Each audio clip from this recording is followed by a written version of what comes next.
Hello and welcome to Elecspo, and today we're talking about the Championship. The other week I did an experiment where I sacked every single Premier League manager and saw who each club appointed. Check it out if you haven't already. But today I'm going to do exactly the same, but this time with the 24 Championship clubs. Every boss has been relieved of their duties, meaning each side will have to find a new manager as they look to achieve their ultimate dream of reaching the Premier League. Will clubs go for an outside the box appointment as they look to go up, or will they go for a tried and tested option who knows his way around the block? There's only one way to find out. Let's go. Right, here we are at the start of the simulation, the 27th of July 2020, and as you can see, every single Championship job is available, and the elusive Serbia job, the one they all want. But the 24 Championship clubs that we're interested in, who will go where? Will there be surprises? Will there be big names? Will there be names from out of nowhere? Let's find out and let's see what kind of impact it has on the Championship. Right, here we are 1 year into the future, and as you can see, Norwich City have absolutely romped it. They've dominated, getting 103 points, nearly a record total, and they are going straight back up to the Premier League as the perennial yo-yo club that they are. Norwich, I mean, they're going to win the title anyway this season, so that's looking very likely. But below them are Bournemouth. They've came second, they're also going straight back up. Something that's just not going to happen in reality, so there's been a plus there for Bournemouth. Also going up through the playoffs is Nottingham Forest. I mean, that is not going to happen at all. They are a bottom half club right now with Chris Hughton in charge. But on Football Manager with the new boss, they have won the playoff final on penalties against Brentford, and they are going to the Premier League. Relegated, we've had Wickham. I mean, nothing can save Wickham. Coventry, they are fighting for survival in reality, and also going down Cardiff City, a club who are actually pushing for promotion now that Mick McCarthy's in charge. So that's what's happened. Those are the three going up, those are the three going down. Let's see who the all-important managers were. We'll be doing this alphabetically, which means we'll be starting with Barnsley, the Championship's overperformers this season. However, in this simulation, they've got Freddie Ljungberg as manager. That is a strange appointment. Freddie Ljungberg, no managerial experience. He replaced Unai Emery briefly for a few games as caretaker before Mikel Arteta came in. End of 2019 it must have been. But Freddie Ljungberg's got himself a job in the Championship, and he's had a solid start of life there. 10th in the Championship, pretty good for the Super Swede. Obviously, maybe he's going for the tracksuit or the suit approach. Don't think there's been any Calvin Klein underwear shoots or red mohawks. It's not really very professional. But that's who Barnsley have got. They've done alright, not as well as in reality, but I think we're all surprised at how well they've been doing. Let's move on to Birmingham. Birmingham just a place below an 11th.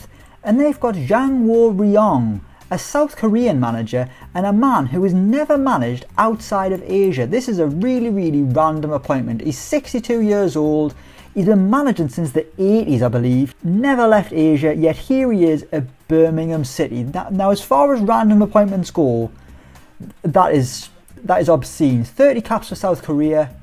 I assume his career must have ended early because of injury, maybe something like that. But either way, I mean, Birmingham are a little bit of a shambles right now, but on Football Manager they came 11th with their strange managerial appointment. I mean, how on earth have they gone for him? Let me know in the comments below if you've got any justification why Birmingham City have gone for this random South Korean bloke. It's almost as if Football Manager just randomly picked any manager from the game. But let's move on. Blackburn Rovers are currently managed by Lee Johnson. They came 9th, but he didn't. I mean, he's the Sunderland manager who's just won the Papa John's Trophy, so he's filled with hods and hods of pizza. But he wasn't the man who started the simulation as Blackburn boss. That was actually Mark Hughes. Mark Hughes back at Blackburn. That's where he first made his name as a manager. But he was sacked on the 2nd of February. I mean, if you remember the Premier League experiment, he was the man who took Newcastle to 6th. In this simulation, he couldn't even survive in the Championship. Sacked at Blackburn and replaced by Lee Johnson. Let's move on to Bournemouth. Bournemouth came second, going straight back up. They're having problems with the row at the minute. They've got Jonathan Woodgate.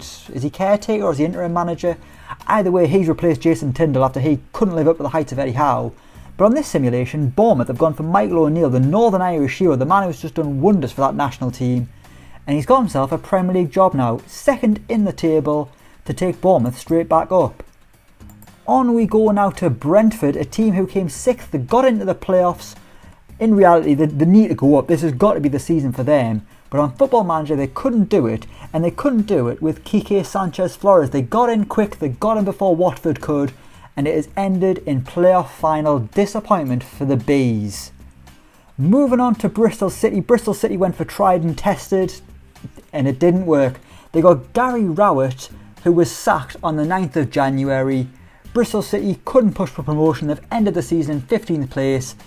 But at least they've got Nigel Pearson, the man who is actually the manager now, so that is quite strange. On we go to Cardiff. Cardiff obviously have been relegated from this. Mick McCarthy's doing wonders there in reality.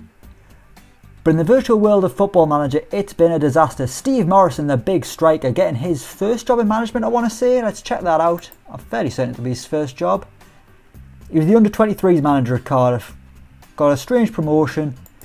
Didn't last long. Sacked on the 2nd of January. Cardiff went kind of big with his replacement, getting Mark O'Sullivan, the man formerly of Everton and Hull and Man vs Food, because he certainly looks like the guy who used to host that programme. But he hasn't been able to keep Cardiff up. So not only has he got a Premier League relegation on his CV, he's also got a Championship one now. On we go to Coventry. They were also relegated, coming 23rd. Kenny Jackett, the man who's just lost the job at Portsmouth, he also lost his job at Coventry, sacked in March. They brought in John Coleman. He couldn't keep them up, so he's going to be the man tasked with getting them out of League One. On to Derby County. We've just mentioned Kenny Jackett getting the sack at Portsmouth. They've replaced him with Danny Cowley. Well, he is the man who's got the Derby job instead of Wayne Rooney. And he's done alright, 13th place, which is better than what the Rams are doing right now. But then again, Danny Cowley isn't England's all-time leading goal scorer, so there's not quite the appeal there at the Rams.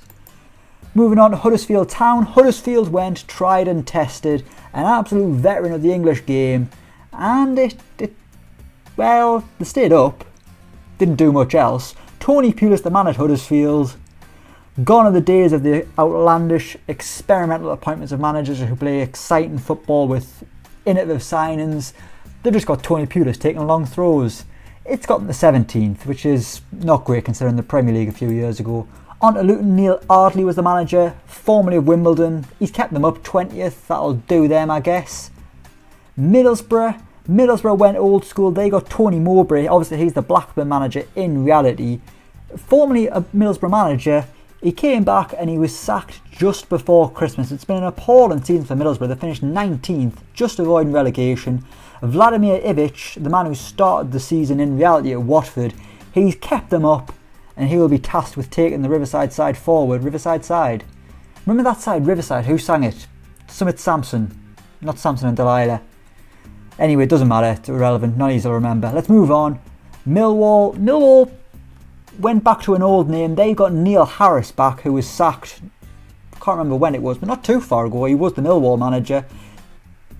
And he's back for a second spell, and it's going alright. 15th, 14th in the Sky Bet Championship. It's not bad at all for Millwall. Pretty solid stuff. On we go to Norwich, the champions. And they got the best manager they probably could. Daniel Farke doing wonders at Carrow Road. They've done well to stick by him, give him a good platform for success. Christ, that's hard to say. Either way, he's going to get 2 promotions with Norwich.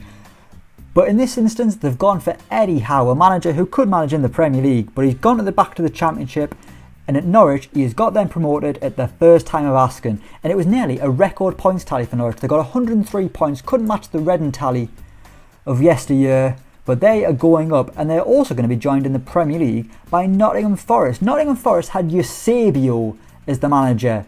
I'm going to assume that's not Eusebio, the actual Eusebio, because I think he might be dead. Anyway, it was a Spanish guy. Let's move on from that. He got sacked in March. Paul Trollope came in. Trollope he was not, and he got Forest up via the playoffs. So that's pretty damn good. I mean, it's a bold strategy to sack your manager in March and still get promoted, but it's paid off for Forest. They're going up. One side that isn't going up at Preston, they weren't too far off the playoffs. In reality, they've just got rid of Alex Neil, which was a bit of a shock. He's done wonderfully at Deepdale. They've got Lee Bowyer, who's just been appointed Birmingham boss, and he's done pretty well. 8th in the league and no fights with Kieran Dyer. So really, what more can you ask for? On to QPR, they had a wonderful season, performing way above expectations, coming 3rd, and unfortunately for them, losing in the playoffs. And they did it with Mark Bowen as manager, previously Reading boss, better known from being Mark Hughes' assistant. Well, here he very nearly got the R's back to the Premier League, so he has turned out to be a wonderful appointment for them. Obviously not good enough, but pretty damn good. I mean, if we lived in a world where QPR were coming 3rd, I'd be seriously questioning what's going on. On to Reading. Reading have changed managers. They started with Phil Parkinson, the man started the actual campaign as Sunderland boss, got the sack. And they've gone for the Championship slut that is Gary Monk. I mean, Gary Monk has pretty much managed literally every club in the Championship. and it always ends in tears. It hasn't ended in tears here yet. They've came 16th, but I mean, give it a few months, you'll probably be on the move again. You're probably Wycombe boss, someone like that. On we go to Rotherham. Rotherham just surviving, 21st in the league. They started with Mark Robbins as the boss, better known for his days at Coventry, replaced by Paul Hurst, who's kept them up only just. Sheffield Wednesday came 18th despite their points deduction, and they've done it with a really random appointment, Juan Carlos Oliva. In English football, best known from being Quique Sanchez Flores' assistant at Watford. I say best known, I only found that out when I was trying to research him. But he's a bit of a Spanish journeyman. Is he basically Spain's answer to Sam Allardyce? I'm not really sure, but whoever he is, he has kept Sheffield Wednesday up despite having a 9-point deduction. Next up we've got Stoke City, middle of the pile, 12th. They've also went for a random Spanish name, Victor Fernandez. Victor Fernandez was actually the man who replaced Jose Mourinho at Porto in 2004 after they won the Champions League. Considering you probably don't know his name, I think that tells you all you need to know about how he did following the special one at a Champions League winning club. But he came to Stoke here, he's got them 12th. Swansea City in the playoffs, they came 5th with Veliko Paunovic, the man who's at Reading right now. Done a very good job, didn't get past the semis in the playoffs, which is unfortunate for them. Watford, a very disappointing season for them, coming 7th. They started the campaign with Ricardo Gomez as boss. His managerial career started at PSG back in the day, back when they had no history and they didn't have all the money in the world. He was sacked in February. They went for Old Faithful, they went for a championship veteran in Chris Hughton. He got them to 7th, not into the playoffs though, so that's disappointing for Watford, who in reality could be going up. And we come to the final team, 24th, bottom of the pile. Wigan probably could have had Pep Guardiola. They still probably wouldn't have stayed up. They started the campaign with Derek Adams. He got the sack in March. They've ended it with Ian Holloway, the walking soundbite that he is. But despite all the cliches, the wonderful interviews, he couldn't keep Wigan Wanderers up in the Championship. So out of the 24 teams, 9 of them changed managers throughout the campaign. That's nearly half. But in the end, it is Eddie Howe of Norwich City who has won the title, 103 points. And they're going to be joining the Premier League with Bournemouth. And let me know in the comments below what you thought of this experiment. Any names that surprised you, any ones that you think should happen in reality. Let me know what you think. As always, don't forget to like, share and subscribe to Elecspo. And until next time, we will see you round.